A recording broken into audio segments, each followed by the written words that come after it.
You there. Yes, you. You look like a fine Damassian with working ears, one who might stay a stretch and heed the warnings of an old man who has seen the impossible. I'm on a quest, you see, at the bidding of the wandering caretaker, and you can help. I must retrieve, well, it's best that I explain. Come now, don't be shy. Hear my tale, which is entirely true. I was first awoken by the clanging of bells, my mother's 200-year-old wind chimes screaming outside beyond my window. She thought she was quite clever, my mother, convincing me their summer song would signal the coming of warm and sunny days. Even at my age, I can only count a handful of pleasant seasons in Valar's Hollow. Ha! An adolescent marred by the endless chopping of firewood can attest to that. The night I speak of was no exception. A winter storm was raging. I jumped to my feet when the door burst open and the rush of freezing wind filled my room. After scrambling to sheath my trembling body in the thickest furs I owned, I made my way to the door, ready to slam it shut. But I hesitated. My mother's chimes were still screaming in the wind. Though they mostly stirred memories of my harsh and laborious upbringing, they provided me with a sense of connection to her. I should not risk losing them, or worse, suffer no sleep from their incessant wailing. Don't get me wrong. The chimes did have a certain appeal. Stories of how they came into my family's possession told of an incredible destiny and a celebrated past. They were forged from ingot, war metals, some of the rarest in the Freljord. Whenever a battle had been lost and won, the collectors, my poor but resourceful ancestors, entered the battlefield and retrieved what had been left to rust in the blood-stained snow. How much ingot was out there, Mother? I asked once, as she gushed about ancient times. Centuries of it, she replied. What did the collectors do with it all? Sold it to the Winter's Claw, she said, shrugging, who made more weapons for wars to come. Then she paused for a moment and smiled as her chimes began to sing.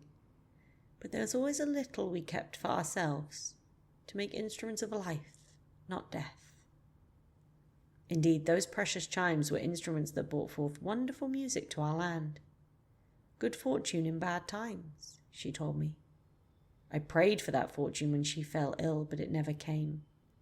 The wandering caretaker was more concerned with his own wonderful music than helping the infirm, and I was left with her infernal chimes to remember them both by. I digress. Taking a deep breath, I pushed my way outside, but I was halted by an impossible sight. Floating in front of me, unaffected by the storm, was a small, translucent creature.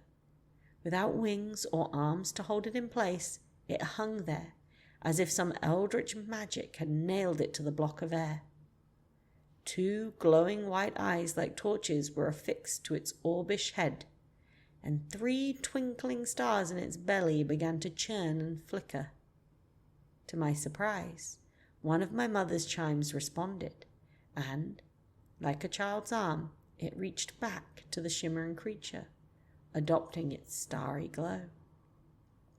But then the chime cracked, and I heard its summer song deform. A fissure that was made etched its way up the chime's side, and specks of gold light were drawn out from within, as if certain materials that composed it were being stolen away. Those were not lights the thing was stealing. They were my mother's tears, falling as this beloved yet irritating heirloom was quickly being destroyed. I would not let that happen. So I leapt into the blizzard and took hold of the chime. At its touch, I heard the blast of a horn in the distance. Why, I was not sure. I pulled back with all my might, but the creature's magic was too strong to overcome. And worse, I felt my entire body jerk skyward and my feet left the ground. Soon I was hurtling into the heavens, towed into the clouds by this befouled moppet. Crack! Another break scribbled its way down the chime. Then I saw something, taking shape in the space between us. A shard, a piece of a whole was materializing. Believing it would be the only thing to save me, I grasped it. As I reached, I glanced back to the wicked creature, only to realize that it had disappeared. In its place, hovering above me in all its mystic glory, was the wandering caretaker. It had taken an entire lifetime of prayer for him to appear, and, as my mother had promised, the chimes brought him forth. The bard seemed to stare back at me, into me, curious of my being there, but it was too late to explain. There suddenly came a rush of wind and a wave of heat. I felt my arm stretch the length of a vine. My body followed, spinning and twisting as I was being taken somewhere, an otherworldly place. As to where I ended up, my mother's old dulcimer here will aid me as I sing. The bells. 'Twas sound that hearkened visions of a place, divine bard's music just beyond the veil, a firmament revealed to me in space, in string and drum and reed celestial. Bard opened up the cosmos wide to me. I felt beginning, end, and in between. Where waves had never stirred that lampless sea, we heard Sol first prepare the stars to ring. No human witness had there ever been, but I alone did hear the act take form. That symphony changed me from within, my mortal body suddenly transformed. A spirit now, a meep celestial, ascended like the aspects in this dream. I sang with bard throughout the sonic realm, and tended to his will a century. The bells, the bells, the bells. But then I heard a bell begin to bend, and felt a darkness silencing the song. I told my brethren and my master then, and travel all we did to right the wrong. And we were brought before a gaping maw, an empty, soundless pit devoid of light. My ears beheld such darkness from beyond, it filled my soul with terror and with fright. I fear the hordes inside sang me a song, one that has no start, it only ends. For when I peered into that deep unknown, I felt my own music crook and bend. So I forced my ears above to the divine, turned back to what is good and what is right. But then I caught the rip, the voids divide, and soon beheld destruction of the light. The bells, the bells, the bells. In billions were the fragments, were these chimes, showered across the land when darkness split. The bell that tolls the rhythm and the time, Runeterra's hymn, whose song may be forfeit. To close the door and bring the notes in line, the bard had sent us scouring the world, with every shard a stitch to recombine what the void had torn when it emerged.